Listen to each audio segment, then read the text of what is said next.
SITয়ে গোটেই যিজন পাকিস্তানী নাগৰিক তেখেতৰ সংক্ৰান্তত তৌকিৰ শেখ খুব সম্ভৱ নামটো তেখেতৰ সংক্ৰান্তত গোচৰ এটা ৰুজু কৰিছে আৰু প্ৰাৰম্ভিকভাৱে বহুখিনি তথ্য লাভ কৰিছে।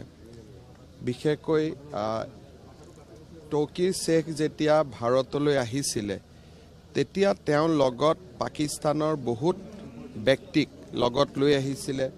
পাকিস্তানৰ এটৰ্নি জেনেৰেলৰ দৰে ব্যক্তিয়েও ভাৰতলৈ আহিছিল আৰু লোকচক্ষুৰ আঁতৰত থাকি সৰু সৰু হোটেলবিলাকত তেওঁলোক থাকিছিলে আৰু এই গোটেই আগমনটো 2018 চনলৈকে চলি আছিলে, কোভিডৰ আগলৈকে। গতিকে বিষয়টো যথেষ্ট সংবেদনশীল। ভাৰতৰ গৃহমন্ত্ৰী ডাঙৰীয়াকো এই বিষয়টো সম্পৰ্কে মই অৱগত কৰিছোঁ। SITয়ে তদন্ত কৰি আছে, কিন্তু এটা পৰ্যায়লৈকে আমি তদন্ত কৰিব পাৰিম। হয়তো ইণ্টাৰপল আদিৰো সহায় ল'ব লাগিব এটা পৰ্যায়ত। গতিকে বৰ্তমান গোটেই তদন্তটো প্ৰাৰম্ভিক পৰ্যায়ত আছে আৰু এই গোটেই তদন্তটোক আমি যিমানখিনি পাৰোঁ আমি আগুৱাই লৈ যাম আৰু যেতিয়া কিবা ক'বলগীয়া কথা থাকে আপোনালোকৰ আগত নিশ্চয় প্ৰকাশ কৰিম। মই আগতে কৈছোঁ যে এজন পাকিস্তানৰ এষ্টাব্লিছমেণ্ট বুলি যিটো কয়, পাকিস্তান চৰকাৰৰ বৰঘৰৰ যিজন ব্যক্তি, সেইজন ব্যক্তিয়ে লোকচক্ষুৰ অলক্ষিতে 20-18 বাৰকৈ ভাৰতলৈ আহে। তেওঁ অসমৰ ওপৰত টুইট কৰে, অসমৰ ওপৰত কমেণ্ট দিয়ে আৰু অসমীয়া মানুহৰ সৈতেও তেওঁ সম্পৰ্কত আছিল।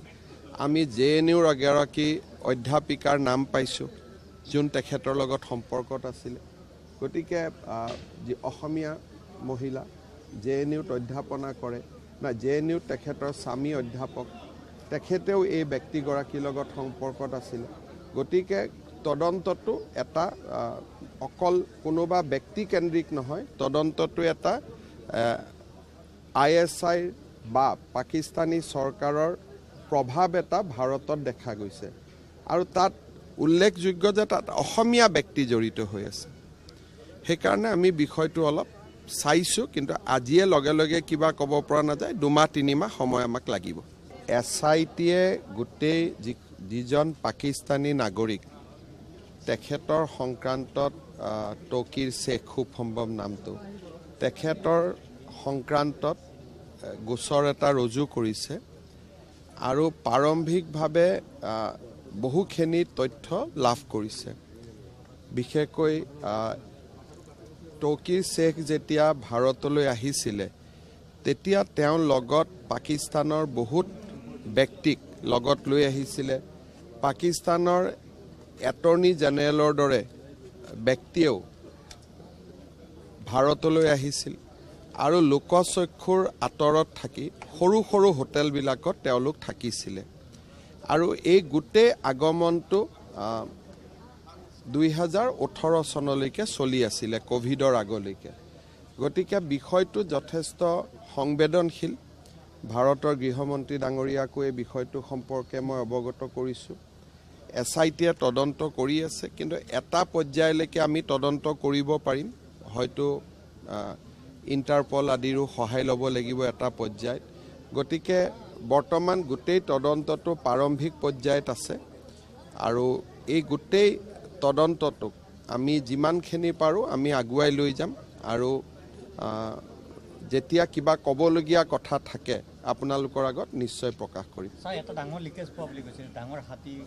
মই আগতে কৈছোঁ যে এজন পাকিস্তানৰ এষ্টাব্লিছমেণ্ট বুলি যিটো কয়, পাকিস্তান চৰকাৰৰ বৰঘৰৰ যিজন ব্যক্তি, সেইজন ব্যক্তিয়ে লোকচক্ষুৰ অলক্ষিতে 20-18 বাৰকৈ ভাৰতলৈ আহে। তেওঁ অসমৰ ওপৰত টুইট কৰে, অসমৰ ওপৰত কমেণ্ট দিয়ে আৰু অসমীয়া মানুহৰ সৈতেও তেওঁ সম্পৰ্কত আছিল। আমি JNUৰ এগৰাকী অধ্যাপিকাৰ নাম পাইছোঁ যোন তেখেতৰ লগত সম্পৰ্কত আছিলে।